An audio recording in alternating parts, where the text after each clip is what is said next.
warga ataupun supporter yang berhamburan karena adanya gas air mata.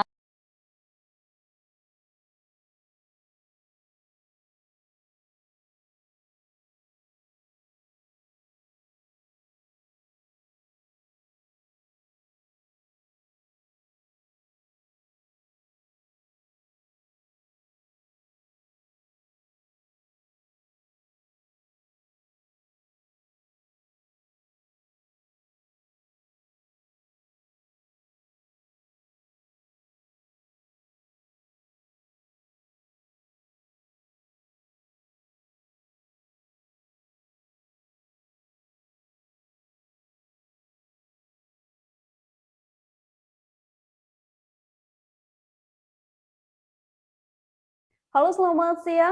Tribuners, Anda sedang menyaksikan live update bersama dengan saya Nila Irda. Kami hari ini akan menyajikan informasi terkini dari berbagai daerah seperti biasa yang akan dilaporkan secara langsung oleh reporter kami di lapangan. Bersama dengan saya Nila Irda, inilah live update selengkapnya. Kita awali dengan informasi pertama, saudara. Ratusan warga melakukan aksi demo di Mapolres Luwu Utara, Sulawesi Selatan pada Jumat 15 Oktober. Massa mengaku dari Desa Baloli dan juga Desa Kamiri, Kecamatan Masamba. Mereka meminta agar Kapolres Luwu Utara Irwan Sunudin dicopot dari jabatannya. Tidak hanya meminta Kapolres Luwu dicopot, pendemo juga melakukan sejumlah aksi, yakni meminta agar oknum polisi yang melakukan penembakan ditindak tegas. Untuk mengetahui bagaimana informasi lebih lengkapnya, telah tersambung bersama saya wartawan Tribun Timur. Ada Halik Mawardi di sana yang akan memberikan informasi lengkapnya pada Anda. Halo, selamat siang Halik.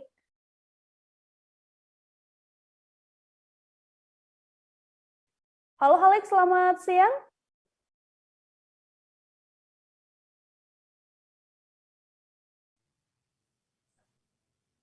Ya, Nila. Oke, Halik, bisa dijelaskan apa sebenarnya yang menyebabkan sejumlah warga di Desa Baloli dan juga Kamiri melakukan aksi demo? Apa saja tuntutan dari mereka? Ya, pada Jumat sore kemarin, ratusan warga Desa Baloli dan Desa Kamiri, Kecamatan Masamba, Kabupaten Luwu Utara, Provinsi Sulawesi Selatan, melakukan demo di depan Mapolres Luwu Utara. Demo ini merupakan yang warga setempat yang merupakan terduga pelaku penganiayaan dan ditangkap oleh personil Polres Luwu Utara. Mereka memprotes proses penangkapan lantaran dalam proses penangkapan tersebut terham tersebut mendapat tembakan sebanyak 5 kali yang mengenai bagian lutut, paha, dan perut daripada pelaku tersebut. Warga menyebut bahwa penangkapan yang dilakukan oleh personil Polres Luwu Utara menyalahi SOP dan menyalahi hak asasi manusia, dan mereka menuntut agar ada penanganan dan hukuman kepada oknum polisi yang melakukan penembakan tersebut. Itu Nila. Oke, Halik, berdasarkan laporan yang Anda dapatkan untuk kondisi terkini pelaku sendiri pasca adanya penembakan yang diduga dilakukan oleh oknum anggota kepolisian tersebut seperti apa?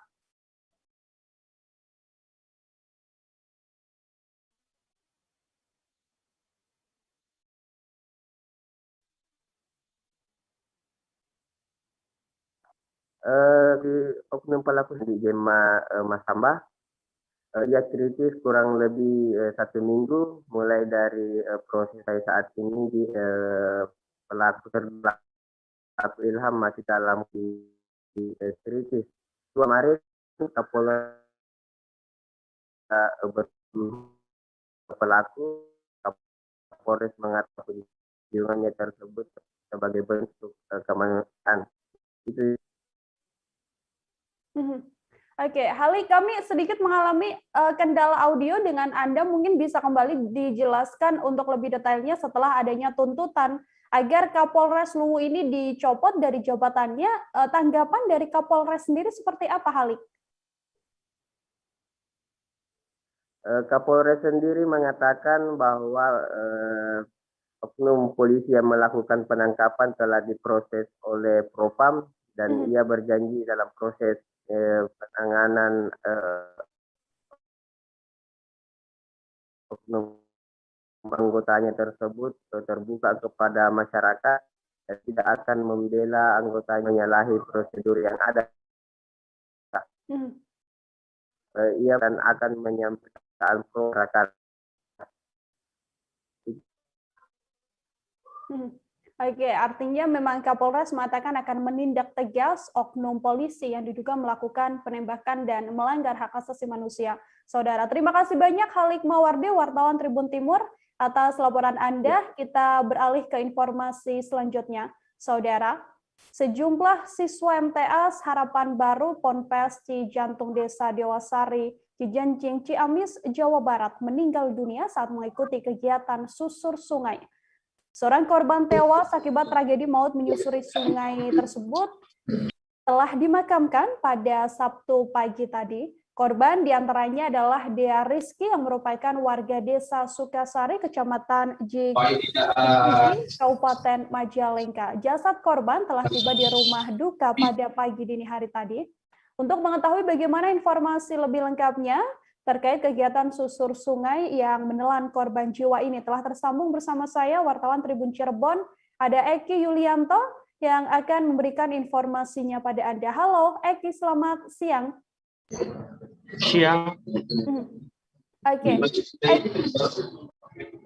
Baik, Eki, untuk suasana di rumah duka sendiri ketika jenazah ini, korban susur sungai ini berada di rumah duka sampai proses pemakaman berlangsung. Seperti apa informasinya, Eki?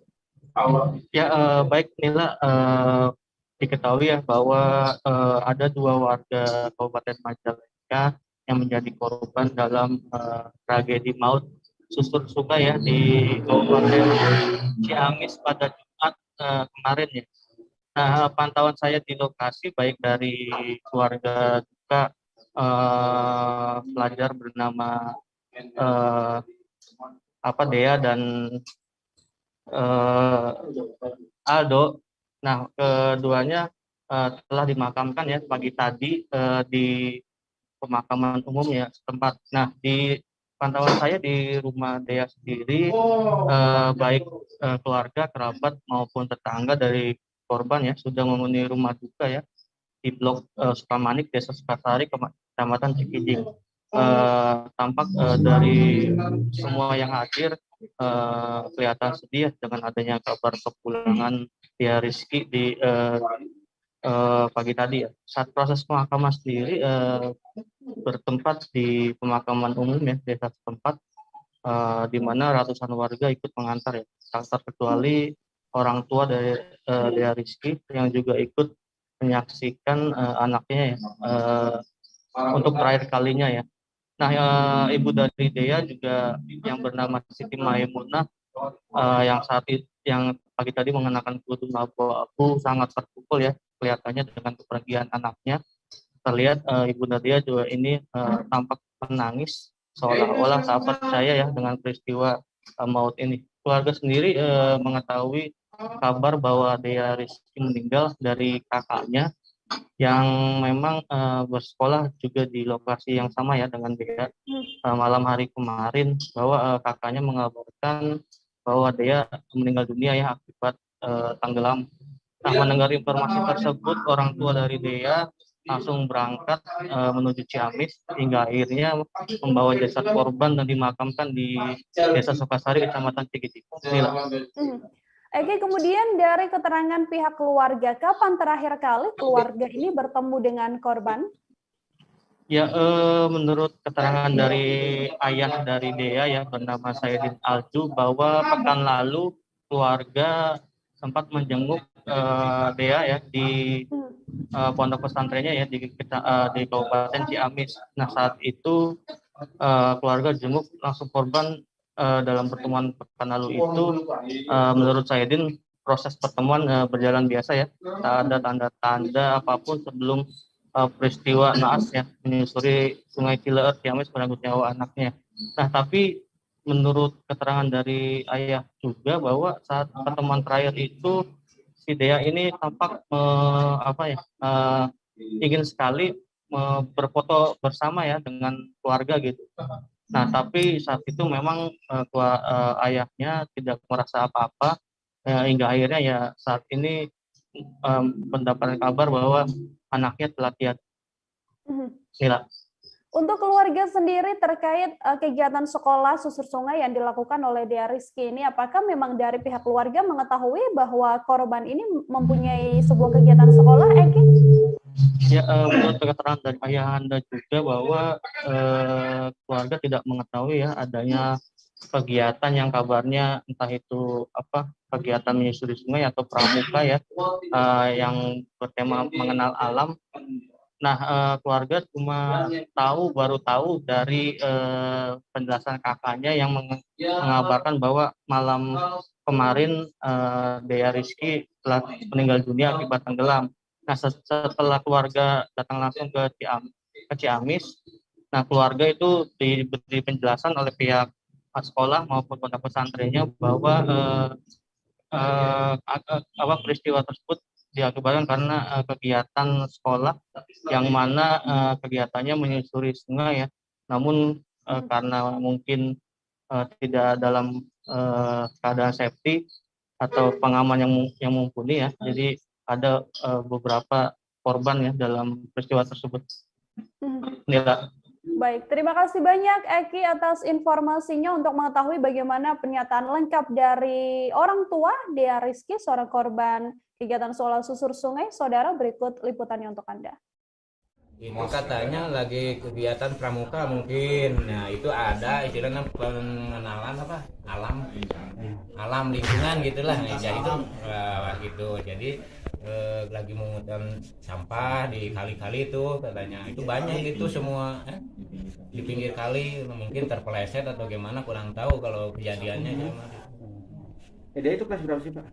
Kelas berapa? Kelas 1. Kelas 1. Berarti di sana tuh mondok ya, Pak? Iya, mondok sambil sekolah di situ juga. Di pesantren apa namanya? Al-Quran Cijantung. Mondok pesantren Al-Quran. Terus setelah menimpa musibah terhadap dia, gimana perasaan Bapak sendiri sebagai orang tua, Pak? Ya jelas. Gimana ya? Terpukul sekali gitu kan. Ya susahlah dibayangkan, mungkin setiap orang tua juga kalau mengalami seperti ini ya bagaimana lah, sulit lah dikatakan gitu. Terus sehingga sekarang udah ada informasi Pak dari pihak sekolah gitu Pak? Informasi apa Pak? Ya barangkali telah menghubungi Bapak atau gimana? Santunan atau gimana gitu Pak? Belum ya? Cuma waktu saya datang ke sana pihak pondok udah tanggung jawab semuanya gitu, bilangnya gitu aja pihak pondok pesantren gitu. Dia itu anak berapa? Anak ketiga Pak. Nah, dari pondok itu sebelumnya ada izin nggak ke Bapak untuk acara itu sebelumnya? Nggak ada, nggak tahu orang tua di rumah, orang saya di sini kegiatan di sekolah aja. Sementara itu, saudara, kita beralih ke informasi selanjutnya. Pihak kepolisian saat ini tengah memburu pemodal tambang emas ilegal yang beroperasi di wilayah Kecamatan Karangjaya, Kabupaten Musirawas Utara, Sumatera Selatan. Satuan Reserse Kriminal Polres Musirawas Utara telah mengamankan seorang penambang berinisial AG yang tertangkap dalam penggerebekan baru-baru ini.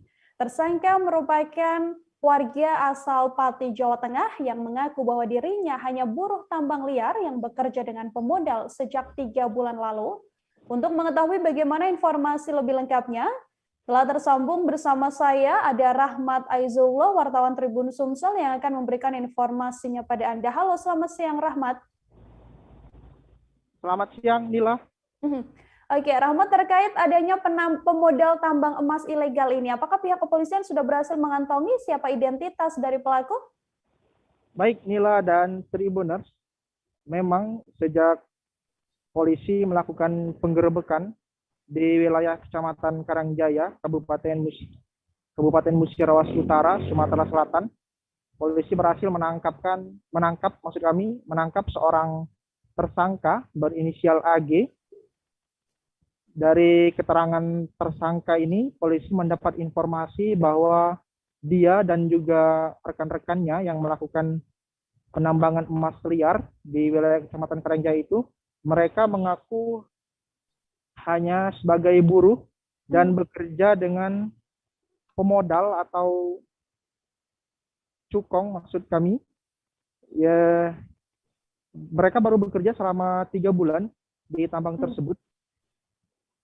Dari pengakuan tersangka ini, polisi sudah mendapatkan identitas dari pemodal tambang emas ilegal tersebut.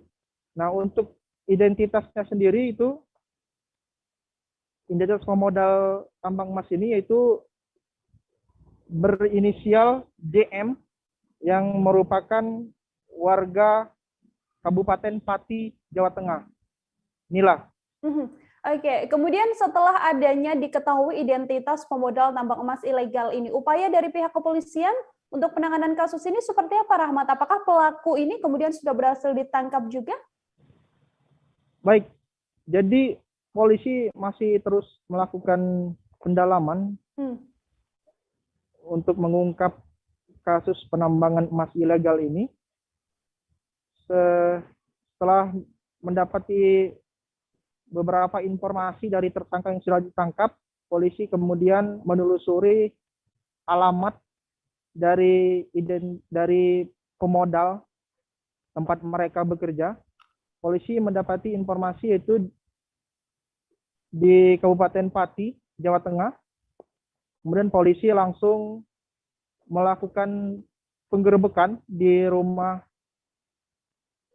saudara JM di Kabupaten Pati, Jawa Tengah. Namun saat polisi menggerebek rumah JM ini, polisi tidak menemukan JM di dalam rumah tersebut, meskipun sudah digeledah dari berbagai penjuru rumah. Namun polisi mendapati, maksud kami menemukan istri dari JM, yaitu berinisial TN. TN juga mengaku kepada polisi bahwa suaminya sedang tidak ada di rumah. Kemudian polisi langsung membawa TN, istri dari JM ini, untuk dimintai keterangan. Dia langsung dibawa ke Polsek Tambak Romo di Kecamatan Tambak Romo, Kabupaten Pati, Jawa Tengah. Inilah. Baik, artinya memang sejauh ini pemodal tambang emas ilegal masih terus diburu kepolisian ya. Rahmat, kemudian untuk kondisi air sungai sendiri di Kabupaten Musirawas Utara setelah adanya penggerebekan tambang emas ilegal ini, silakan bagaimana informasinya? Ya, inilah. Jadi penggerebekan yang terbaru ini adalah penggerebekan yang keempat kalinya. Namun yang berhasil menangkap tersangka baru penggerebekan yang keempat ini. Karena sebelumnya penggerebekan pertama, kedua, dan ketiga polisi hanya berhasil menemukan alat-alat tambang, kemudian dimusnahkan dengan cara dibakar di lokasi tambang. Jadi setelah penggerebekan keempat kali ini, kondisi air sungai di Kabupaten Musirawas Utara, untuk diketahui bahwa di Musirawas Utara ini ada beberapa sungai yang terdampak dari aktivitas tambang liar itu, seperti Sungai Rupit dan Sungai Rawas. Jadi Sungai Rupit dan Sungai Rawas ini saat ini kondisinya masih keruh, meskipun sebelumnya setelah beberapa penggerebekan sebelumnya itu sempat kembali jernih, namun keruh lagi, walaupun setelah penggerebekan yang keempat ini. Nah, ini diduga masih ada aktivitas penambangan liar yang belum terdatangi oleh polisi, belum digerebek oleh polisi, dan mereka ini diduga masih beraktivitas, sehingga air sungai, baik Sungai Rupit maupun Sungai Rawas, masih berwarna keruh kecoklatan. Nah, polisi terus mengimbau kepada para penambang yang masih beraktivitas untuk segera berhenti, karena polisi akan terus melakukan penindakan, menyusuri setiap tambang yang masih beroperasi.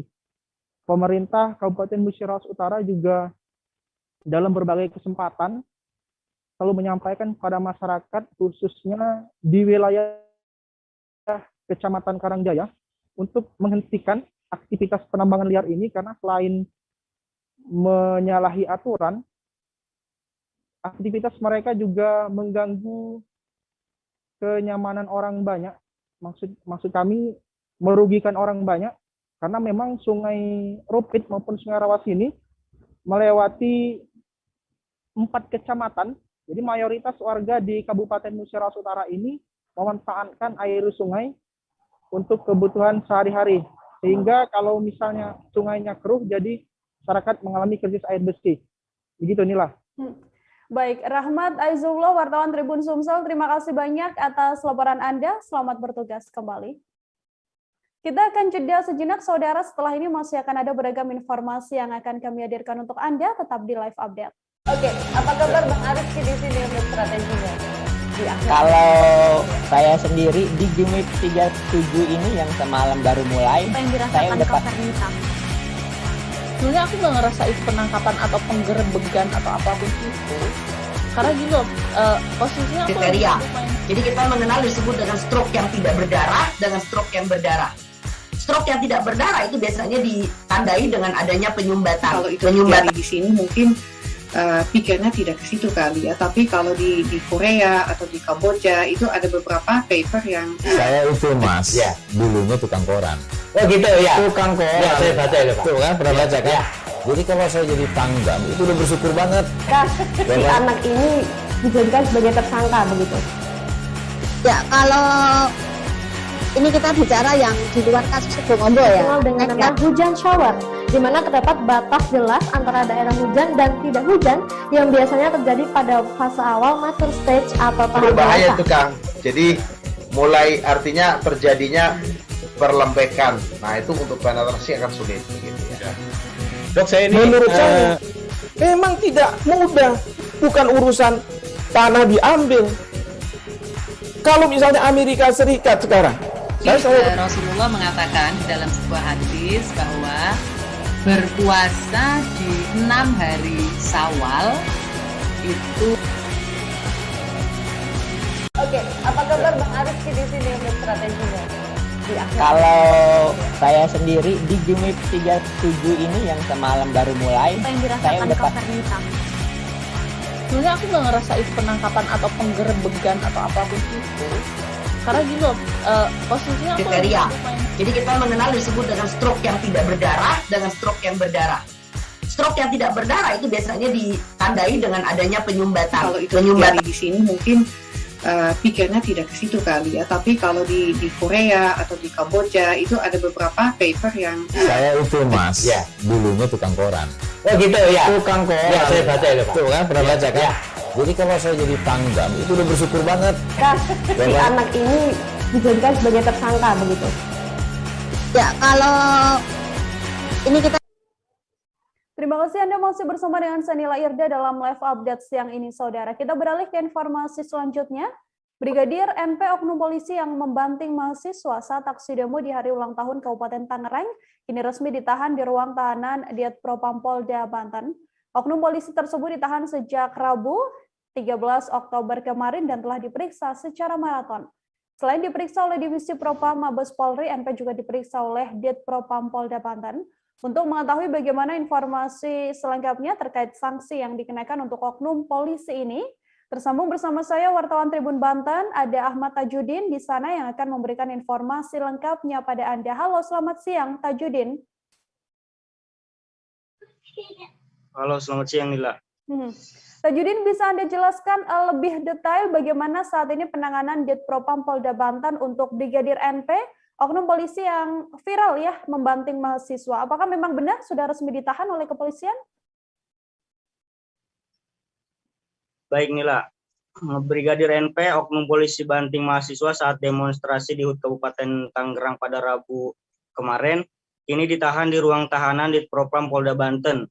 Kabid Humas Polda Banten AKB Sinto menerangkan bahwa sejak Rabu 13 Oktober, Brigadir NP telah diperiksa secara maraton. Selain diperiksa oleh Divisi Propam Mabes Polri, NP juga diperiksa oleh Ditpropam Polda Banten. Namun sesuai perintah Kapolda Banten pada Kamis 14 Oktober 2021, penanganan dan pemeriksaan terhadap Brigadir NP ini kini sudah diambil alih oleh Ditpropam Polda Banten. Setelah adanya penahanan ini, untuk status pelaku sendiri, informasinya seperti apa, Tajudin? Apakah memang pelaku atau oknum polisi ini sudah resmi ditetapkan sebagai tersangka atau seperti apa? Baik, Nila. Untuk status Brigadir NP-nya sendiri, sejak dilakukan penahanan di ruang tahanan khusus di Propam Polda Banten, Brigadir NP ditetapkan sebagai terduga pelanggar. Saat ini Brigadir NP telah ditahan di rutan khusus di Propam Polda Banten, di mana penahanan itu dilakukan selama 7 hari dalam rangka pemeriksaan dan pemberkasan di Propam Polda Banten. Sanksi apa, Tajudin, yang nantinya akan diberikan dari Ditpropam Polda Banten untuk Brigadir NP ini? AKB Sinto sendiri menjelaskan bahwa dari hasil pemeriksaan terhadap Brigadir NP ini, Ditpropam Polda Banten memutuskan persangkaan berlapis kepada NP. Sesuai dengan aturan internal kepolisian, sanksi yang akan diberikan terhadap Brigadir NP ini, Ditpropam Polda Banten akan memberikan sanksi berat, yakni menjerat Brigadir NP dengan pasal berlapis. Kemudian sangkaan berlapis itu, NP bisa dijerat pasal berlapis dalam satu aturan internal atau bisa juga dengan aturan internal lainnya. Kemudian hal itu dilakukan menurut Sinto bahwa fakta-fakta sudah ditemukan oleh para tim dari Ditpropam Polda Banten, sehingga NP ini masih menjalani pemeriksaan untuk lebih lanjut. Untuk kondisi dari korban sendiri, Tajudin, berdasarkan informasi yang Anda dapatkan, saat ini kondisi korban yang dibanting oleh Brigadir NP seperti apa? Baik, Nila.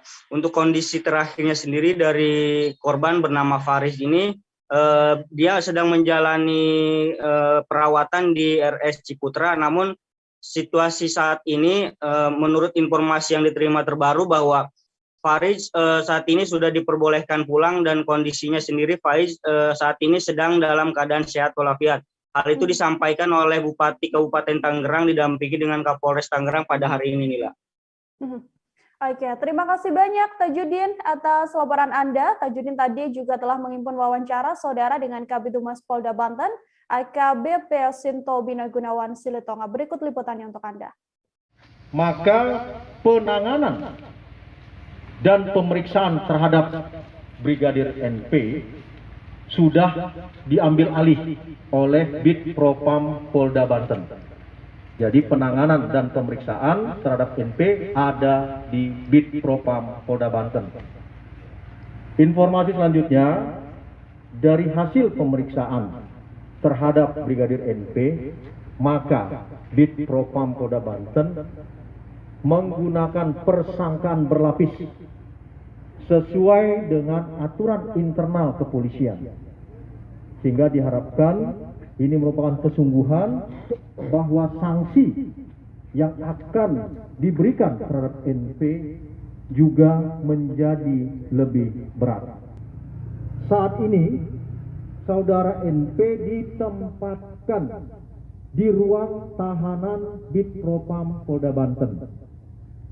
Maka atas perintah Bapak Kapolda Banten sudah ditindaklanjuti oleh Bapak Kapolresta Tangerang dan didukung oleh Bapak Bupati Tangerang. Saudara Faris dibawa ke Rumah Sakit Ciputra Tangerang untuk mendapatkan pelayanan kesehatan yang optimal. Saya garis bawahi. Kita ke informasi lainnya, saudara, tingkat kesembuhan COVID-19 di Banda Aceh terus mengalami peningkatan, yang mana saat ini telah mencapai angka 95,8%. Dengan kondisi tersebut, Banda Aceh pun saat ini sedang menuju zona hijau, yang sebelumnya berada pada zona oranye. Kondisi pandemi COVID-19 di Banda Aceh ini juga diketahui semakin membaik semakin hari. Secara akumulasi sejak awal pandemi, sebanyak 8.410 orang positif COVID-19, yang mana saat ini 8.056 orang telah sembuh, dan sebanyak 319 orang meninggal dunia. Untuk mengetahui bagaimana informasi lebih lengkapnya, telah tersambung bersama saya, wartawan Serambi, ada Muhammad Nasir yang akan memberikan informasinya pada Anda. Halo Nasir.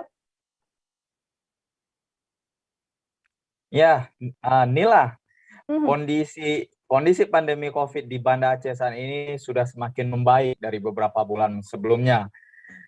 Banda Aceh yang cukup lama bertahan di zona merah, sejak 1 bulan yang lalu sudah beralih ke zona oranye. artinya kondisinya sudah semakin bagus. Dan sekarang Banda Aceh juga sudah sedang persiapan untuk menuju zona hijau. Untuk diketahui perkembangan dalam pekan ini, ada 12 pasien yang sembuh dan 6 orang masih dirawat, sedangkan yang positif dalam pekan ini hanya 2 orang, seperti itu. Dan kondisi aktivitas warga juga sudah berangsur normal, kafe-kafe atau kegiatan juga sudah mulai banyak diselenggarakan di Banda Aceh, namun tetap dengan protokol kesehatan. Oke, Nasir, di tengah kondisi COVID-19 di Banda Aceh yang kian membaik, kemudian untuk vaksinasinya sendiri di sana seperti apa informasinya? Ya, Nila, gimana pertanyaannya, Nila? Oke, ini kan memang di Banda Aceh diketahui kesembuhan COVID-19-nya sudah semakin membaik begitu ya. Mungkin bisa diinformasikan juga, Nasir, untuk vaksinasi di sana apakah juga berjalan dengan baik? Ya, vaksinasi di Banda Aceh berjalan. Memang mungkin Aceh sendiri mungkin masih di bawah target realisasinya di bawah provinsi lain, termasuk Banda Aceh. Namun angka itu terus mengalami peningkatan, Nila.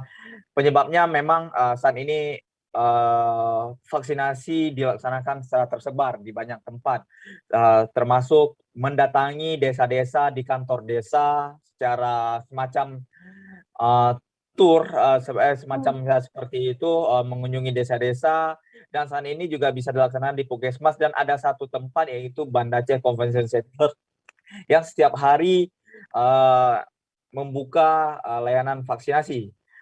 Kemudian Firda, saat ini Banda Aceh juga fokus pada vaksinasi untuk lansia dan siswa.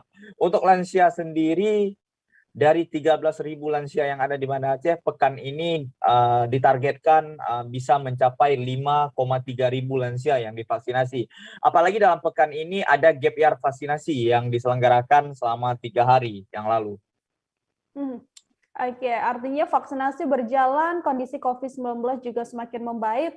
Lalu persiapan dari Banda Aceh sendiri untuk menuju zona hijau COVID-19 seperti apa, Nasir?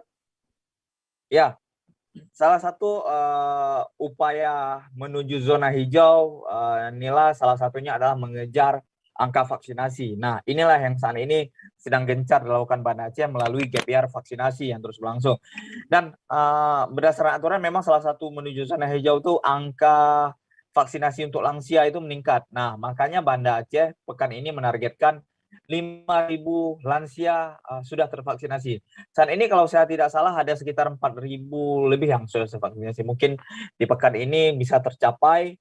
Dan kemudian meskipun aktivitas warga tetap normal, salah satunya adalah penerapan prokes berjalan dengan baik di semua mall, kafe, dan restoran seperti itu. Yang kedua, proses belajar mengajar di sekolah juga saat ini berjalan dengan baik secara tatap muka. Oke, terima kasih banyak Nasir, wartawan Serambi, atas informasinya terkait bagaimana kondisi terkini COVID-19 di Banda Aceh yang semakin membaik, saudara. Terima kasih banyak Nasir, sekali lagi selamat bertugas kembali. Kita ke informasi selanjutnya, saudara. Jajaran Satlantas Polres Ogan Komering Ulu di bawah pimpinan Kasatlantas Polres Oku, AKP Sutrisman berhasil menggagalkan penjualan 1 box berisi air 1.000 unit knalpot brong. Penangkapan ini dilakukan saat pemasok knalpot bodong tersebut sedang melakukan transaksi di sebuah toko spare part otomotif di bilangan Jalan Jenderal Ahmad Yani, Kota Batu Raja. Untuk mengetahui bagaimana informasi lebih lengkapnya, telah tersambung bersama saya wartawan Sriwijaya Pos, ada Leni Juwita di sana yang akan memberikan informasinya pada Anda. Halo Leni. Halo Nila. Selamat siang, Leni, bisa diinformasikan untuk kronologis penangkapan adanya penjualan knalpot brong ini seperti apa informasinya? Baik Nila, selamat siang. Perlu kita informasikan bahwa sebelum tertangkapnya pelaku penjual knalpot brong ini diawali dengan informasi yang didapat dari sumber dari Polres Oku, Kanit Rujakwali, Aibtu Andi Hendrianto, menerima informasi. Sekitar pukul 16 akan ada transaksi knalpot brong di salah satu toko spare part motor di Kota Batu Raja. Nah, berdasarkan informasi yang diperoleh ini, kemudian kami bersama anggota langsung meluncur ke toko yang dimaksud. Nah, perlu diinformasikan juga bahwa saat itu pelaku, tepatnya pemasok ini sedang melakukan bongkar muat knalpot brong itu. Langsung polisi melakukan pengamanan dan membawa langsung tersangka berikut barang buktinya berupa 1.000 unit knalpot brong ke Mapolres Oku. Begitu inilah. Leni, rencananya berdasarkan informasi yang Anda himpun akan dipasarkan kemana knalpot ini? Menurut informasi pengakuan dari 2 tersangka yang sudah diamankan, dalam hal ini tersangka ini selaku sopir bernama Firman dan Mahipal sopir, dan Firman ini statusnya sebagai temannya begitu. Nah, menurut informasi barang-barang ilegal ini akan dijual ke Palembang, Oku, Lahad, Prabu Muli, dan Jambi, kemudian Riau begitu.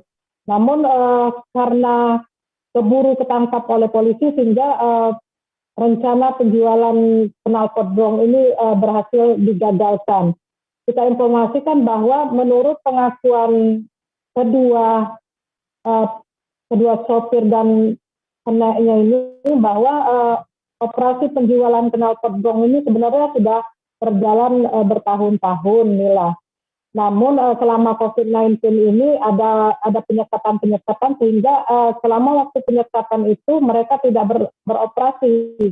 Nah, ini baru akan beroperasi lagi, namun sayangnya namun alhamdulillah sudah tertangkap begitu Nila. Oke, kemudian Leni bisa juga diinformasikan untuk proses hukum selanjutnya seperti apa setelah adanya penangkapan dan ditemukan sejumlah knalpot brong ini? Baik Nila, selanjutnya kasus penangkapan knalpot brong ini akan diproses lebih lanjut karena yang awalnya menangkap adalah Satlantas Polres Oku.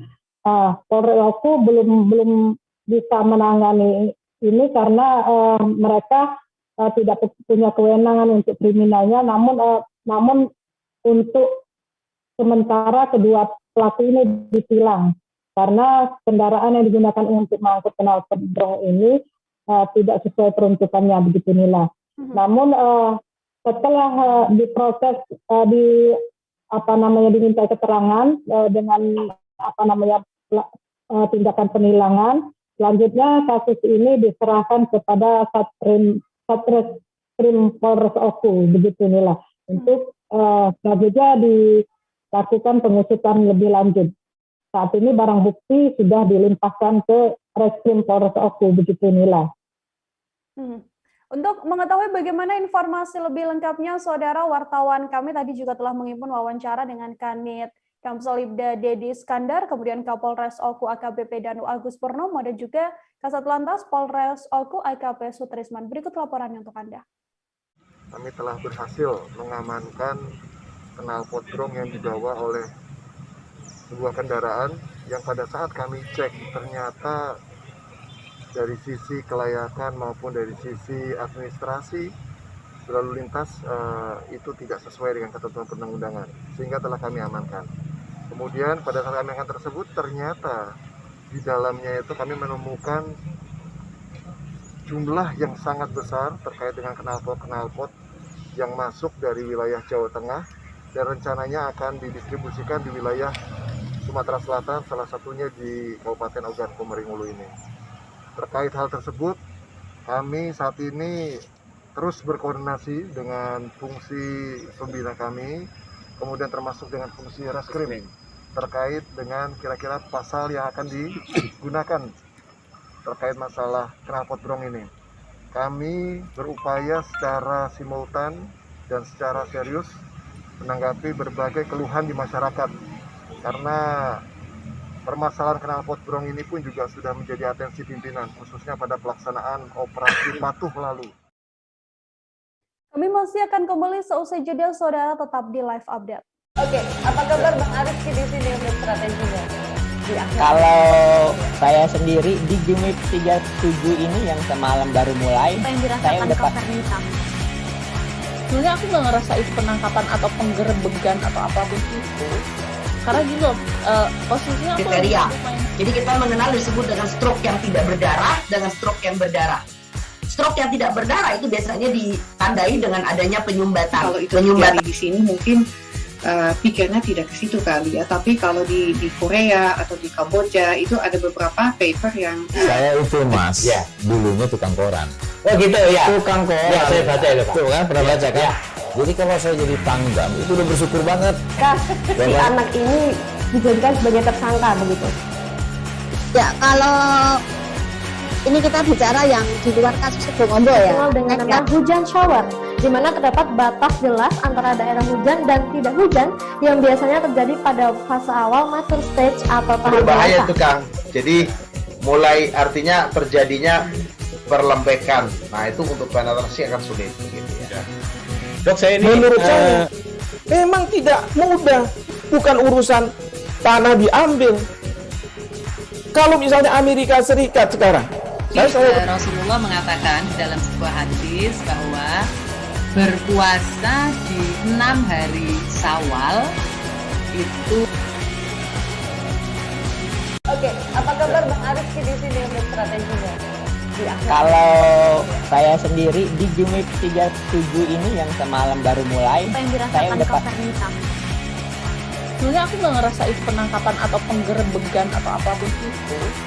Karena gitu, posisinya aku kriteria. Jadi kita mengenal disebut dengan stroke yang tidak berdarah dengan stroke yang berdarah. Stroke yang tidak berdarah itu biasanya ditandai dengan adanya penyumbatan. Kalau itu terjadi di sini mungkin pikirnya tidak ke situ kali ya. Tapi kalau di Korea atau di Kamboja itu ada beberapa paper yang Saya itu Mas, dulunya tukang koran. Oh gitu ya. Tukang koran. Ya, saya baca itu Pak. Tuh kan pernah baca kan? Jadi kalau saya jadi Pangdam itu udah bersyukur banget. Si anak ini dijadikan sebagai tersangka begitu. Ya, kalau ini kita bicara yang di luar kasus Kebon Ombo ya. Dikenal dengan nama hujan shower, di mana terdapat batas jelas antara daerah hujan dan tidak hujan yang biasanya terjadi pada fase awal mature stage atau tahap Berbahaya dewasa. itu Kang. Jadi mulai artinya terjadinya perlembekan. Nah itu untuk penetrasi akan sulit gitu ya. Dok, saya ini menurut saya memang tidak mudah, bukan urusan tanah diambil. Kalau misalnya Amerika Serikat sekarang, Rasulullah mengatakan dalam sebuah hadis bahwa berpuasa di 6 hari Syawal itu. Oke, apa kabar Bang Arifki di sini untuk strateginya? Kalau saya sendiri di Jumip 37 ini yang semalam baru mulai, saya udah Sebenarnya aku nggak ngerasa itu penangkapan atau penggerebegan atau apapun itu. Karena gitu, posisinya aku kriteria. Jadi kita mengenal disebut dengan stroke yang tidak berdarah dengan stroke yang berdarah. Stroke yang tidak berdarah itu biasanya ditandai dengan adanya penyumbatan. Kalau itu terjadi di sini mungkin. Anda masih bersama dengan saya dalam live update kali ini, saudara. Tim penggerak PKK Kabupaten Jember bersama Pemkab Jember menggelar kegiatan Pasar Ibu Kebaya. Kebaya merupakan kelompok ekonomi bersama dan juga berdaya. Pasar Ibu Kebaya ini adalah bazar UMKM yang baru kali ini digelar secara langsung di masa pandemi COVID-19. Untuk mengetahui bagaimana informasi lebih lengkapnya terkait kegiatan Pasar Ibu Kebaya ini, tersambung bersama saya sudah ada wartawan Surya Sri Wahyuni di sana yang akan memberikan informasinya pada Anda. Halo, selamat siang Yuni. Selamat siang Nila dan juga Tribuners. Oke, Yuni bisa diinformasikan apa sebenarnya Pasar Ibu Kebaya ini? Ya, memang hari ini tadi Sabtu tanggal 15 Oktober hari ini tim penggerak PKK Kabupaten Jember bersama dengan pemerintah kabupaten Kabupaten Jember menggelar Pasar Ibu Kebaya. Pasar Ibu Kebaya ini singkatan dari kelompok ekonomi bersama dan berdaya. Jadi Pasar Ibu Kebaya ini bentuknya adalah Basar UMKM ya, Basar. Jadi di situ ada sejumlah stand Basar yang dilakukan secara luring, dan ini tadi memang baru peluncuran pertama kalinya Pasar Ibu Kebaya untuk di Kabupaten Jember, dan ini adalah salah satu program dari tim penggerak PKK Kabupaten Jember. Jadi memang biasanya di masa pandemi ini Basar UMKM itu dilakukan secara daring ya, karena mengingat masih pandemi. Baru ini tadilah sekaligus peluncuran, dan untuk pertama kalinya tim penggerak PKK ini menggelar basar secara luring atau secara langsung yang diadakan di halaman kantor Bupati Jember atau kantor Pemkab Jember. Begitu Nila. Yuni, kemudian tujuan dari Pasar Ibu Kebaya ini sendiri seperti apa? Ya, memang ini bertujuan untuk menggerakkan atau membangkitkan perekonomian kerakyatan di pedesaan, karena mereka berasal dari 31 kecamatan se-Kabupaten Jember. Dari 31 kecamatan itu terbentuklah pasar-pasar ibu di tiap kecamatan, yang itu memang ada kurasi pada pelaku UMKM-nya di situ. Ada berbagai macam produk dari UMKM, ada makanan olahan, ada konveksi seperti batik, kemudian juga ada handicraft gitu ya, kerajinan tangan seperti itu, yang itu dikurasi, sudah lolos dari kurasi dan bisa lolos di pasar ibu. Di situ memang untuk membangkitkan perekonomian para pelaku UMKM di pedesaan, karena selama pandemi ini memang mereka terdampak, mereka hanya bisa pameran secara daring seperti itu, dan diharapkan dengan adanya pameran secara luring ini, produk mereka lebih diketahui oleh masyarakat dan bisa terbeli di arena basar tersebut, sehingga bisa berpengaruh kepada perekonomian para masing-masing pelaku UMKM tersebut. Oke, untuk Pasar Ibu Kebaya ini, bazar stand-stand yang ditampilkan ini apakah memang akan dilakukan berulang atau mungkin akan berapa hari diselenggarakan, Yuni? Ya, untuk hari ini memang hanya satu kali ini saja di peluncuran hari ini, namun rencananya ini akan dilakukan secara kontinu. Jadi Pasar Ibu Kebaya ini dilakukan secara kontinu, berkala nantinya oleh bekerja sama dengan Dinas Perdagangan, supaya produk-produk UMKM ini dikenal, semakin dikenal, dan tentunya masyarakat bisa membelinya ya, bisa membeli dari produk-produk UMKM ini, karena mengingat mereka kan tersebar di 31 kecamatan. Ketika mereka dijadikan satu di sebuah lokasi basar, itu harapannya memang disitulah terjadi transaksi antara pelaku UMKM dengan masyarakat yang membeli. Seperti itu, Mila. Yuni, kemudian bisa dijelaskan lebih detail apa saja yang sebenarnya ditampilkan dalam Pasar Ibu Kebaya ini? Banyak sekali, dari 31 kecamatan itu ada batik ya, ada batik karena memang Kabupaten Jember ada di beberapa kecamatan di Kabupaten Jember itu yang memiliki sentra batik, seperti di Sumberjambe dan di Kecamatan Ambulu.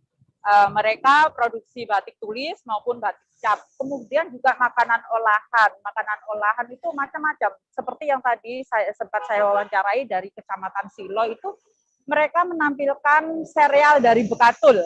Bekatul itu adalah kulit ari, jadi di bawah terletak di antara kulit luarnya beras dan daging beras itu, di tengahnya itu ada kulit ari, yang itu bisa diolah, itu namanya bekatul, yang diolah menjadi sereal, dan itu vitaminnya tinggi karena seperti untuk mereka yang sembelit ya bisa mengkonsumsi bekatul ini untuk mengobati sembelit itu, dan itu diproduksi oleh kelompok ibu-ibu yang ada di Kecamatan Silo. Kecamatan Silo ini jauh ya kalau kita berbicara, itu dia ada di kecamatan perbatasan antara Kabupaten Jember dan Kabupaten Banyuwangi, kabupaten sebelah. Jadi berjarak sekitar 35 kilo dari pusat kota, tapi mereka memiliki produk yang namanya sereal bekatul itu, dan itu sudah mengantongi izin PIRT, begitu Nila.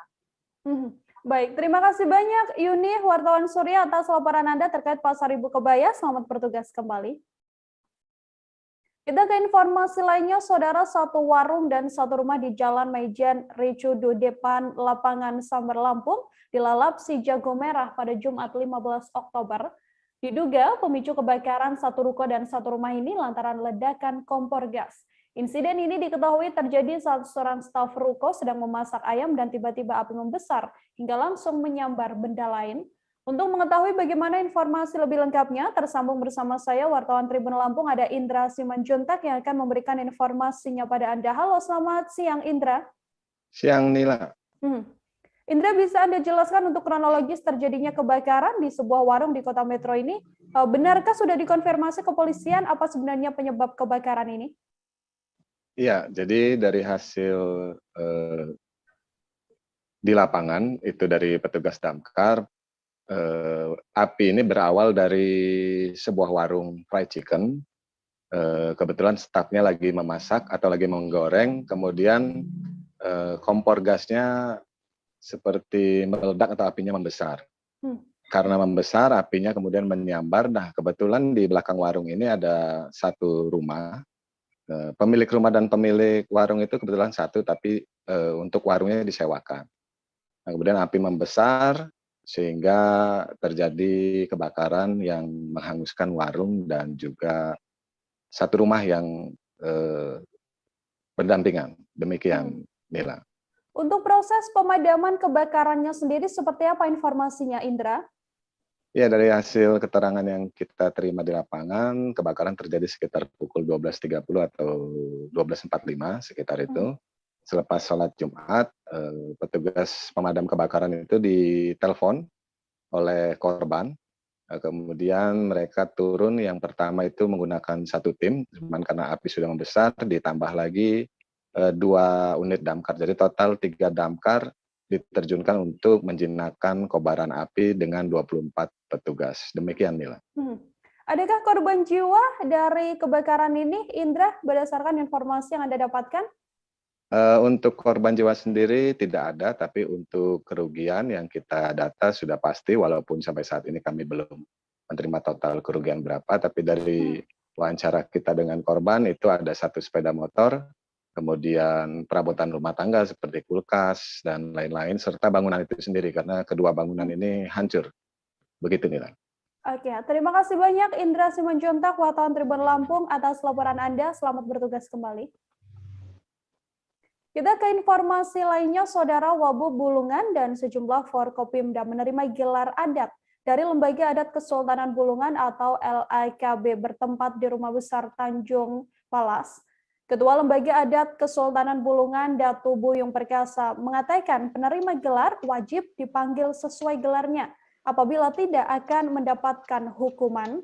Untuk mengetahui bagaimana informasi lebih lengkapnya, telah tersambung bersama saya ada Georgie Santana Silalahi, wartawan Tribun Kaltara, yang akan memberikan informasinya pada Anda. Halo, selamat siang Georgie. Selamat siang Nila. Georgie, bisa diinformasikan siapa saja ini yang mendapatkan gelar kehormatan dari keluarga besar Kesultanan Bulungan? Silahkan dengan laporan Anda. Baik, terima kasih. Selamat siang Tribuners. Jadi pemberian gelar kehormatan adalah dari Ketua Lembaga Adat Kesultanan Bulungan, yaitu Datu Buyung Perkasa, kepada Wakil Bupati Bulungan Ingkong Ala dan Dandim 0903 Bulungan, yaitu Kolonel Infantri Akototo, dan juga Kapolres Bulungan AKBP Ronaldo Maradona Siregar, di situs Rumah Besar Tanjung Palas, Sabtu, tanggal 16 ini pada pukul 11 siang tadi. Nila. Setelah mendapatkan gelar kehormatan ini, apa saja nama-nama gelar dan maknanya, Georgie? Baik, untuk gelar adat Pangeran Wiradayaram diberikan kepada Wakil Bupati Bulungan Ingkong Ala, dan selanjutnya Dandim 0903 Bulungan Kolonel Infantri Akototo menerima gelar Pangeran Aswara Wirayuda. Sementara itu dengan gelar adat Pangeran Aswara Wirasetia diberikan kepada Kapolres Bulungan AKBP Ronaldo Maradona Siregar atas nama pemberian gelar tersebut menurut Datu Buyung Perkasa sebagai penghargaan atas dedikasi dan kontribusi dari Wakil Bupati Bulungan dan Dandim beserta Kapolres Bulungan memimpin Bulungan. Dan tiap gelar memiliki arti seperti setia yang diharapkan kepada negara dan masyarakat. Pada saat bersamaan juga saya berkesempatan bertemu dengan beliau, yaitu AKBP Ronaldo Maradona Siregar. Beliau mengatakan hal tersebut sebagai suatu kehormatan dan kebanggaan tersendiri, dan dirinya mengakui sendiri akan turut serta dalam melestarikan budaya lokal di Bulungan, khususnya kebudayaan Bulungan. Nila. Baik, kemudian Georgie, benarkah bahwa berdasarkan keterangan penerima gelar ini wajib dipanggil sesuai gelarnya? Seperti apa informasinya? Baik, Nila, betul sekali. Menurut penjelasan dari Ketua Lembaga Adat Kesultanan Bulungan, Datuk Buyung Perkasa menyampaikan apabila tidak disebut sesuai gelarnya, maka akan ada sanksi berupa denda sebesar 50 juta. Maksudnya di sini adalah aturan tersebut berlaku hanya dalam upacara adat istiadat. Dan jikalau tidak mampu membayarkan denda tersebut, maka akan diupayakan untuk tetap menerima sanksi seperti halnya dengan memberikan barang-barang berharga sebagai pengganti denda. Demikian kembali ke studio, Nila. Baik, terima kasih banyak wartawan Tribun Kaltara, ada Georgie Santana Silalahi yang memberikan informasinya pada Anda, Saudara. Selamat bertugas kembali, Georgie. Kami masih akan kembali seusai jeda, Saudara, tetap di live update. Oke, apa kabar Bang Arif di sini untuk strateginya? Kalau saya sendiri di Jumip 37 ini yang semalam baru mulai, saya udah pasti. Sebenarnya aku nggak ngerasa itu penangkapan atau penggerebegan atau apapun itu. Karena gini loh, posisinya aku kriteria. Jadi kita mengenal disebut dengan stroke yang tidak berdarah dengan stroke yang berdarah.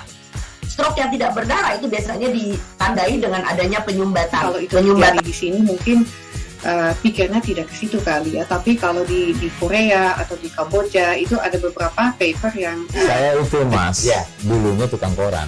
Oh gitu ya, tukang koran. Ya, saya baca itu Pak. Tuh kan pernah baca kan? Ya. Jadi kalau saya jadi tanggam itu udah bersyukur banget. Si anak ini dijadikan sebagai tersangka begitu.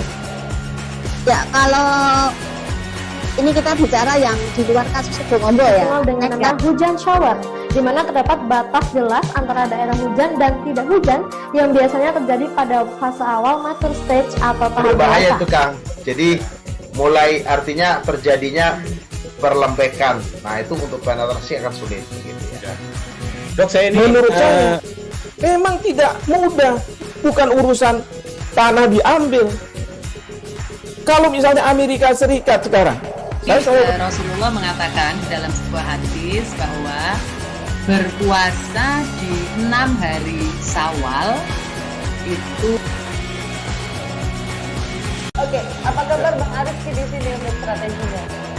Kalau saya sendiri di Jumip 37 ini yang semalam baru mulai, saya udah pasti. Sebenarnya aku nggak ngerasa itu penangkapan atau penggerebegan atau apapun itu. Karena gini loh, posisinya kriteria. Jadi kita mengenal disebut dengan stroke yang tidak berdarah dengan stroke yang berdarah. Stroke yang tidak berdarah itu biasanya ditandai dengan adanya penyumbatan. Kalau itu terjadi di sini mungkin pikirnya tidak ke situ kali ya, tapi kalau di Korea atau di Kamboja itu ada beberapa paper yang saya itu mas, ya dulunya tukang koran. Oh gitu ya, tukang koran. Ya, saya baca itu Pak. Tuh kan pernah baca kan? Ya. Jadi kalau saya jadi tanggam itu udah bersyukur banget. Si anak ini dijadikan sebagai tersangka begitu. Ya kalau ini kita bicara yang di luar kasus Sibolombo ya. Dengan nama hujan shower, di mana terdapat batas jelas antara daerah hujan dan tidak hujan yang biasanya terjadi pada fase awal mature stage atau tahap berbahaya itu Kang. Jadi mulai artinya terjadinya perlembekan. Nah itu untuk penetrasi akan sulit. Gitu ya. Dok, saya ini menurut saya memang tidak mudah. Bukan urusan tanah diambil. Kalau misalnya Amerika Serikat sekarang, Rasulullah mengatakan dalam sebuah hadis bahwa berpuasa di 6 hari Syawal itu. Oke, apa kabar Bang Arif di sini untuk strateginya? Kalau saya sendiri di Jumip 37 ini yang semalam baru mulai, saya udah pasti. Sebenarnya aku nggak ngerasa itu penangkapan atau penggerebegan atau apapun itu. Karena gini loh, posisinya kriteria. Jadi kita mengenal disebut dengan stroke yang tidak berdarah dengan stroke yang berdarah.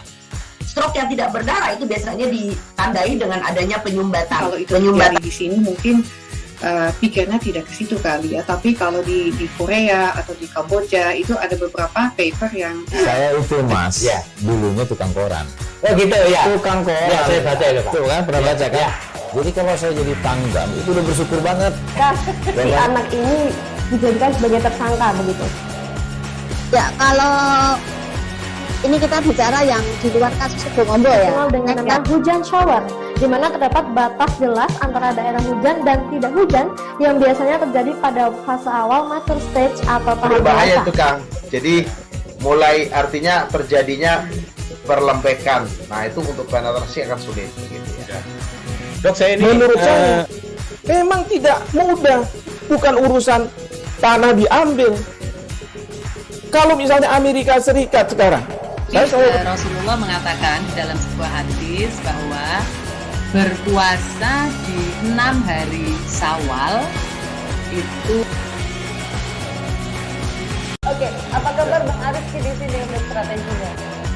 Kalau saya sendiri di Jumip 37 ini yang semalam baru mulai, saya udah sebenarnya aku nggak ngerasa itu penangkapan atau penggerebegan atau apapun itu, karena gini loh, posisinya aku kriteria. Jadi kita mengenal disebut dengan stroke yang tidak berdarah dengan stroke yang berdarah. Stroke yang tidak berdarah itu biasanya ditandai dengan adanya penyumbatan. Kalau itu terjadi di sini mungkin pikirnya tidak ke situ kali ya, tapi kalau di Korea atau di Kamboja itu ada beberapa paper yang saya itu Mas, dulunya tukang koran. Oh gitu ya. Tukang koran. Ya, saya baca itu Pak. Tuh kan pernah baca kan? Ya. Jadi kalau saya jadi tanggam itu udah bersyukur banget. Si anak ini dijadikan sebagai tersangka begitu. Ya, kalau ini kita bicara yang di luar kasus Sebongombo ya. Dengan nama hujan shower, di mana terdapat batas jelas antara daerah hujan dan tidak hujan yang biasanya terjadi pada fase awal mature stage atau tahap berbahaya dewasa. itu Kang. Jadi mulai artinya terjadinya perlembekan. Nah itu untuk penetrasi akan sulit. Gitu ya. Dok, saya ini menurut saya memang tidak mudah, bukan urusan tanah diambil. Kalau misalnya Amerika Serikat sekarang, Rasulullah mengatakan dalam sebuah hadis bahwa berpuasa di 6 hari Syawal itu. Oke, apa kabar Bang Arif di sini untuk strateginya?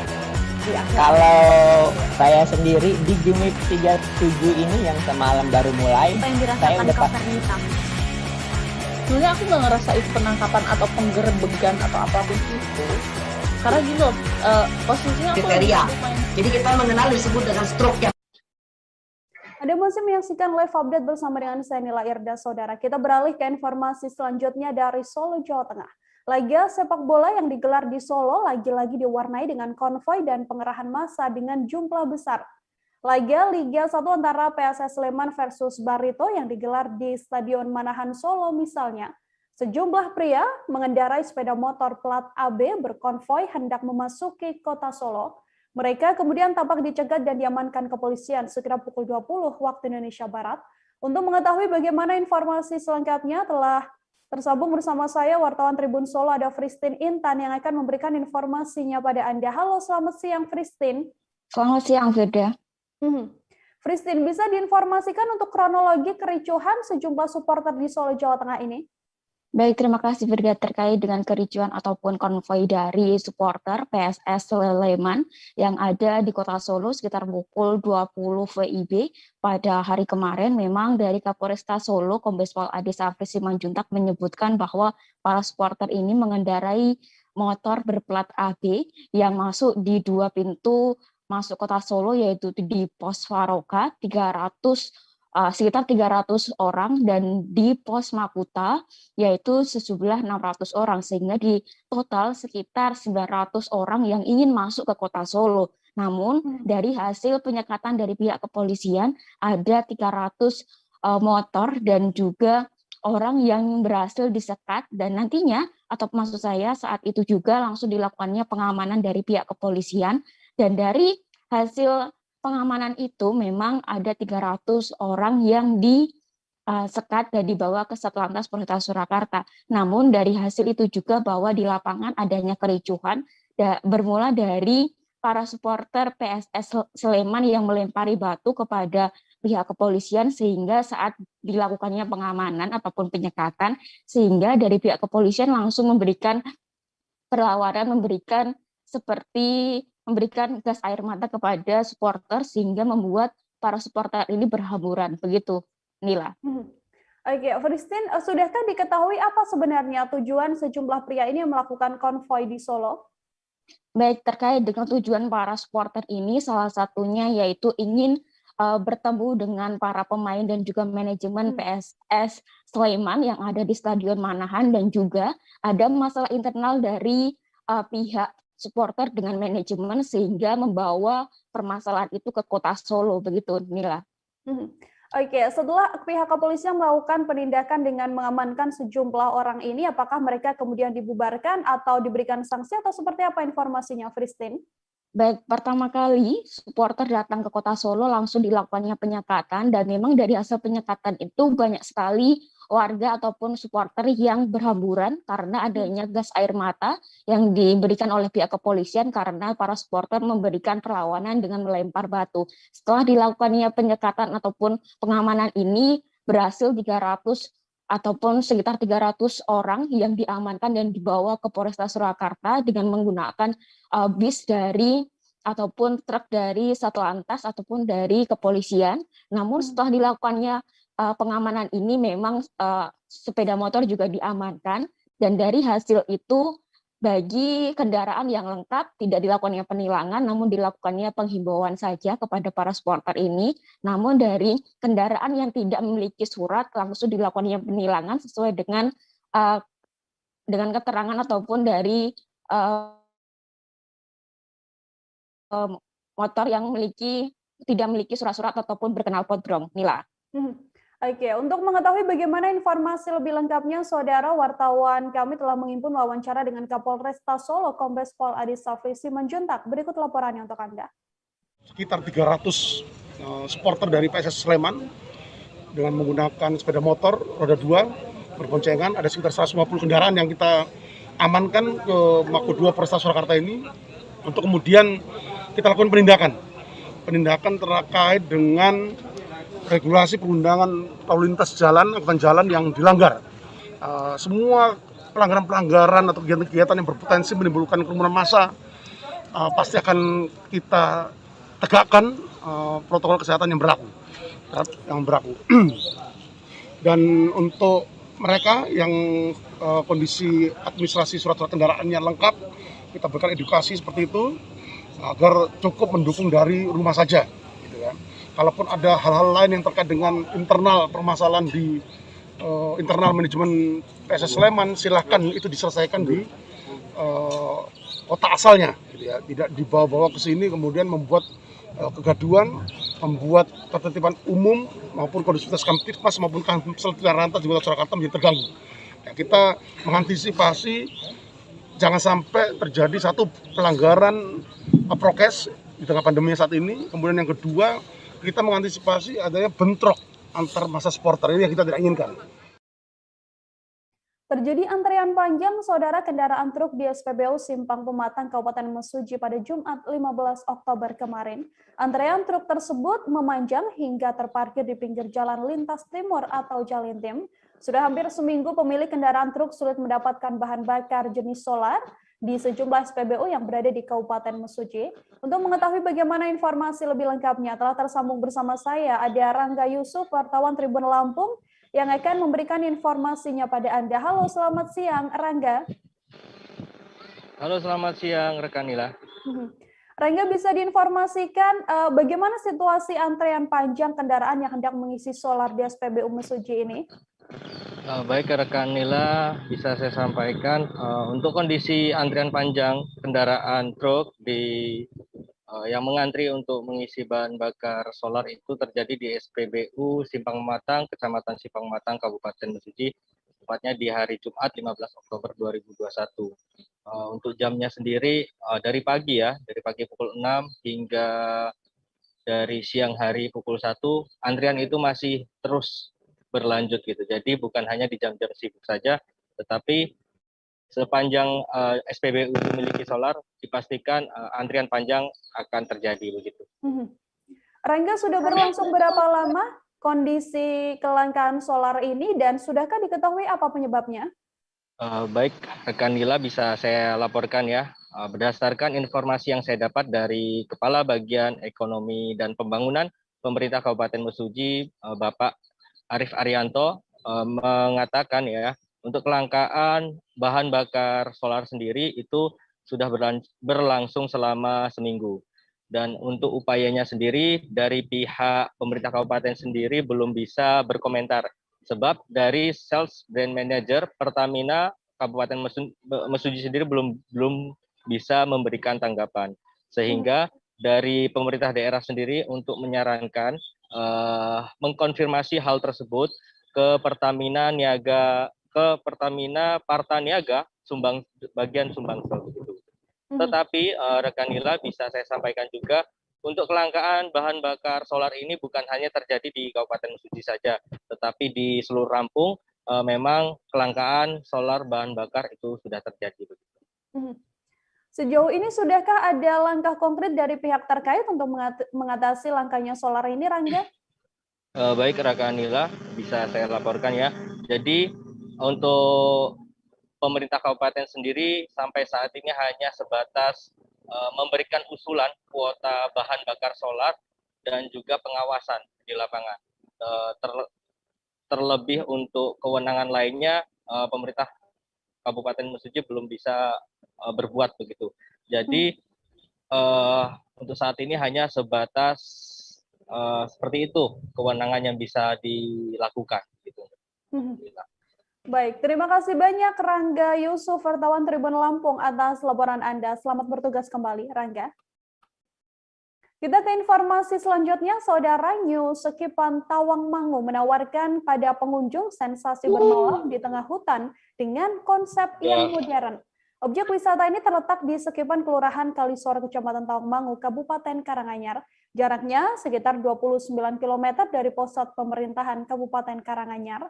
Untuk mengetahui bagaimana informasi lebih lengkapnya terkait nuansa bermalam di tengah hutan News Skipan ini, telah tersambung bersama saya ada wartawan Tribun Jateng, ada Agus Iswadi di sana yang akan memberikan informasinya pada Anda. Halo, selamat siang Agus.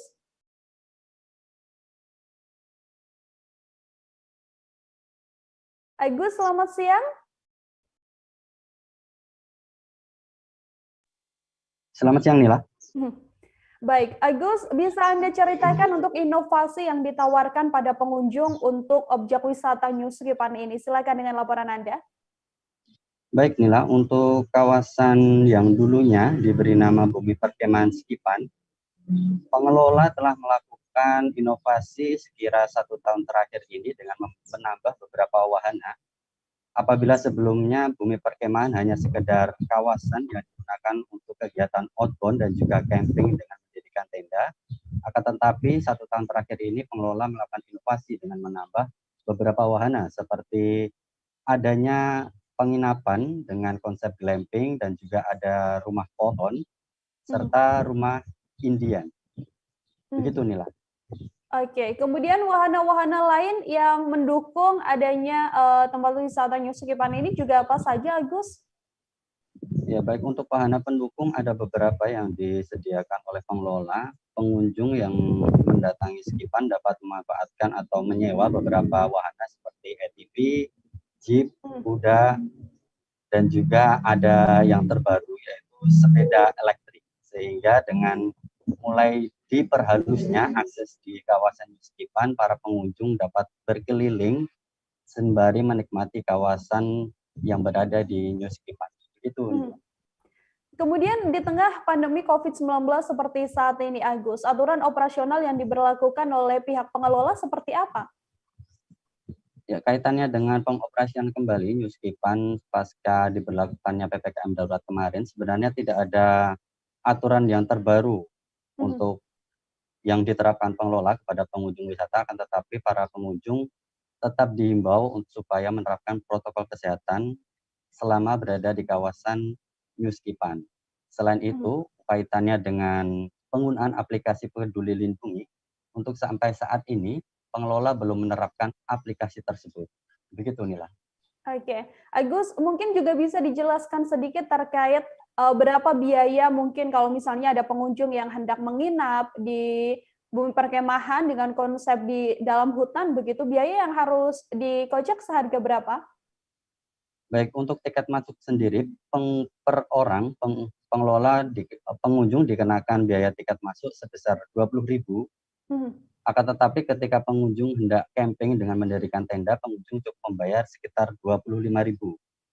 Selain itu, apabila pengunjung ingin menikmati suasana yang lebih nyaman lagi, lebih privat lagi dengan memanfaatkan penginapan berupa rumah pohon dan juga rumah Indian serta glamping, kisarannya per malam antara 200.000 hingga 450.000 per malam. Begitu Nila. Baik, terima kasih banyak Agus atas laporan Anda. Untuk mengetahui informasi lebih lengkapnya, Saudara, Agus telah menghimpun wawancara dengan pengelola New Skipan, ada Dimas. Berikut liputannya untuk Anda. Kalau kita wahana cuman seperti ini sih Mas, kayak wahana outbound, terus kayak ATV, jeep. Jadi kita di sini tuh nggak terlalu menonjolkan wahana, cuman kita itu memperluas untuk wahana camping. Soalnya di sini tuh ikon camping, kalau saya pikir sih ikon camping di Kabupaten Karanganyar sini. Gitu. Kalau di New Skipan ini sendiri, kita di sini kan konsepnya sebagai camping. Yang kita jual di sini itu camping dengan seperti ini, tempat jadi layaknya hutan. Kita ingin memperkenalkan orang kota itu kalau di sini tuh bagus untuk tempat camp sama untuk misal keluarga berkumpul atau grup-grup yang lain. Jadi di sini bisa untuk camping, sama yang di belakang saya itu kan ada penginapan juga seperti rumah pohon, glamping itu yang di seberang sungai. Yang sebelum sungai ini saya fokuskan untuk tempat camping. Yang di New Skipan ini pasarnya lebih ke keluarga. Iya, ke keluarga semua grup sih Mas. Komunitas. Iya, komunitas. Seorang ibu rumah tangga, Saudara, tak kuasa menahan tangis ketika menceritakan kelakuan keji pelaku yang tega meruda paksa sang anak. Remaja 16 tahun warga Kecamatan Medan Area ini menjadi korban ruda paksa yang dilakukan 3 pria sekaligus. Kejadian yang dialami korban terjadi di Hotel Oyo di Jalan Amaliun pada Jumat 8 Oktober 2021 kemarin. Untuk mengetahui bagaimana informasi lebih lengkapnya terkait ruda paksa yang dilakukan 3 pria terhadap seorang remaja di Medan ini, telah tersambung bersama saya wartawan Tribun Medan ada Fadli Taradiva yang akan memberikan informasinya pada Anda. Halo Fadli. Halo Nila. Fadli, selamat siang. Bisa diinformasikan untuk kronologis kejadian adanya seorang remaja yang diruda paksa oleh 3 pria sekaligus ini. Silahkan dengan laporan Anda. Baik, saat ini korban memang tengah trauma di dalam rumah. Jadi kronologi awalnya itu korban dijemput oleh seorang laki-laki yang tidak dikenalnya dan memaksa untuk naik ke sepeda motornya, lalu dibawa berkeliling. Setelah dibawa berkeliling, ternyata korban dibawa ke salah satu penginapan di Jalan Amaliun, dan di dalam penginapan itu pelaku menghubungi rekan-rekannya lagi, sementara korban dikunci di dalam kamar. Setibanya rekan-rekan pelaku langsung melakukan hal yang tidak senonoh terhadap korban, dengan korban kondisi tangan dipegang dan muka ditutup bantal. Seperti itu Nila. Sejauh ini setelah adanya ruda paksa yang dialami oleh korban, tindakan yang dilakukan oleh pihak keluarga untuk menangkap terduga pelaku ini seperti apa, Fadli? Baik, pasca kejadian itu keluarga korban mencari di mana keberadaan anaknya yang 1 malam tidak pulang, sehingga ditemukan anaknya di salah satu jalan di Kota Medan dengan kondisi menangis. Keluarga langsung menanya apa yang terjadi, sehingga korban menceritakan apa yang dialaminya. Lalu keluarga korban ini mencari pelaku dan berhasil menangkap salah satu pelaku bernama Joshua. Setelah ditangkap, keluarga membawa ke Polrestabes Medan dan membuat laporan juga. Begitu Nila. Sejauh ini proses hukum terkait adanya tindak ruda paksa ini sudah sejauh apa, Fadli? Baik, tadi kita barusan menelpon dari Kanit PPA-nya, AKP M Ginting. Jadi dia menjelaskan bahwa terkait perkembangan kasus ini, pihak kepolisian telah menangkap 2 pelaku, yaitu J dan A.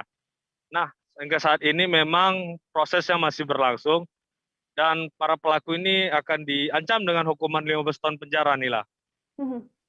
Oke, dari pengakuan korban sendiri ini kan artinya pada saat bertemu dengan pelaku, korban ini tidak mengenal pelaku ini. Mengapa korban memang bersedia untuk diajak oleh pelaku ini, Fadli? Ya, jadi tadi korban juga menjelaskan bahwa dia dipaksa ditarik dinaik dengan diiming-imingi akan diajak makan berkeliling. Pengakuan pelaku ini dia juga orang setempat, artinya orang yang di kawasan sama. Jadi pelaku ini terus membujuk sehingga akhirnya memaksa korban untuk naik ke sepeda motor ya, begitu Nila. Oke, terima kasih banyak Fadli atas laporan Anda, dan sebelumnya Saudara Fadli tadi telah menghimpun wawancara dengan ibu korban. Berikut laporannya untuk Anda. Di situ si pelaku berniat membeli es. Tiba-tiba anak saya diajak, dan katanya sudah permisi sama yang ibu tadi jualan. Anak saya dipaksa suruh naik ke atas kereta, terus dibawa jalan-jalan dari Bromo, keliling-keliling, balik lagi ke Bromo. Ternyata mereka ada janjian sama kawannya lagi. Terus anak saya dibawa lagi naik kereta sampai tarik 3, lalu dibawa lah ke Hotel Oyo Amalio. Nah, di situ mereka ada ada berhubungan apa namanya? Badannya. Enggak, menghubungi kawannya lagi.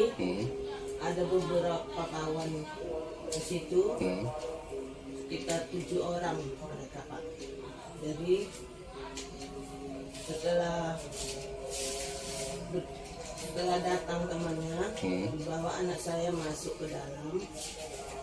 Nah, di situ sepertinya ada sindikat transaksi Pak. Oh gitu, jadi kira-kira seperti dijual Bu ya? Iya Pak. Jadi berapa orang di dalam kamar? 7 orang Bu ya? 7 orang sama anak saya Pak. 7. Kita beralih ke informasi selanjutnya, Saudara. Gedung kedua yang merupakan gedung lama Dinas Pekerjaan Umum dan Perumahan Rakyat Kabupaten Muba mendadak diperiksa dan disegel beberapa petugas dari KPK pada Jumat malam. Tampak pintu masuk depan gedung Dinas PUPR Kabupaten Muba ini sudah dipasang stiker putih bertuliskan dalam pengawasan KPK. Tak hanya itu saja, sejumlah ruangan kepala bidang juga dilakukan pemasangan stiker oleh tim penyidik KPK. Untuk mengetahui bagaimana informasi selengkapnya, telah tersambung bersama saya wartawan Sri Poku, ada Fajri Romadoni di sana yang akan memberikan informasi lengkapnya pada Anda. Halo, selamat siang Fajri. Halo, selamat siang Rekanila. Fajri, bisa diinformasikan kronologis penggeledahan yang dilakukan oleh tim KPK ke gedung Dinas PUPR ini? Silakan dengan laporan Anda. Ya, terima kasih Rekanila. Penggeledahan sendiri terjadi sekitar pukul 21.00 WIB. Di mana sekitar 6 orang penyidik KPK menggunakan dua unit mobil Innova dan 1 unit mobil Avanza, di mana 6 penyidik KPK ini langsung masuk ke gedung kedua Dinas PUPR Kabupaten Musi Banyuasin. Nah, dari sana sejumlah penyidik mengamankan sejumlah barang bukti seperti berkas dan alat bukti lainnya. Namun penyidik juga kesulitan karena sejumlah gedung, salah satu gedung yang berada di depan terkunci karena sistem pengunciannya menggunakan fingerprint Nila. Oke, untuk kondisi terkini sendiri di gedung Dinas PUPR pasca adanya penggeledahan seperti apa Fajri berdasarkan pantauan Anda? Untuk sekarang ini gedung Dinas PUPR Kabupaten Musi Banyuasin tampak kosong Nila. Di mana tidak ada penjagaan sama sekali, baik itu pihak Polri maupun dari pihak penjaga dari security dinas tersebut Nila. Ada berapa orang tim dari KPK yang pada malam itu, pada Jumat malam melakukan penggeledahan, Fajri? Tim sendiri sekitar 6 orang Nila. Ketika dimintai keterangan, tim tersebut tidak menjawab dan langsung meninggalkan lokasi menggunakan 3 mobil Nila. Kemudian untuk pejabat PUPR Muba sendiri dan juga pejabat lain mengomentari adanya penggeledahan ini seperti apa, Fajri? Sejauh ini sejumlah pejabat terkait belum bisa dimintai keterangan. Bahkan kepala dinas pun nomor HP-nya sudah tidak aktif lagi dan masih menunggu keterangan lebih lanjut oleh penyidik KPK Nila. Oke, terima kasih banyak Fajri Romadoni, wartawan Sri Poku atas laporannya terkait penggeledahan yang dilakukan tim KPK ke gedung Dinas PUPR. Selamat bertugas kembali, Fajri. Informasi tadi, saudara, sekaligus menutup perjumpaan kita dalam live update hari ini. Jangan lupa untuk terus menyaksikan live update selanjutnya di seluruh kanal YouTube dan juga Facebook Tribun Network.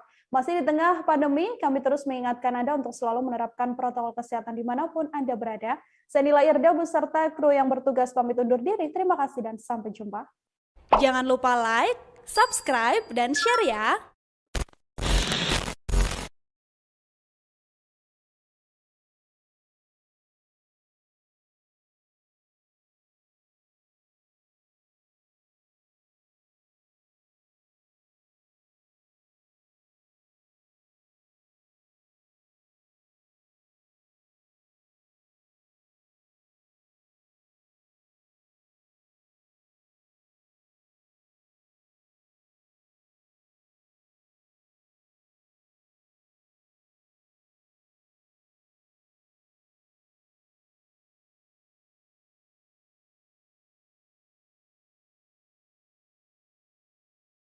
Nah, ini diduga masih ada aktivitas penambangan liar yang belum terdatangi oleh polisi, belum digerebek oleh polisi, dan mereka ini diduga masih beraktivitas sehingga air sungai, baik Sungai Rupit maupun Sungai Rawat, masih berwarna keruh kecoklatan. Nah, polisi terus mengimbau kepada para penambang yang masih beraktivitas untuk segera berhenti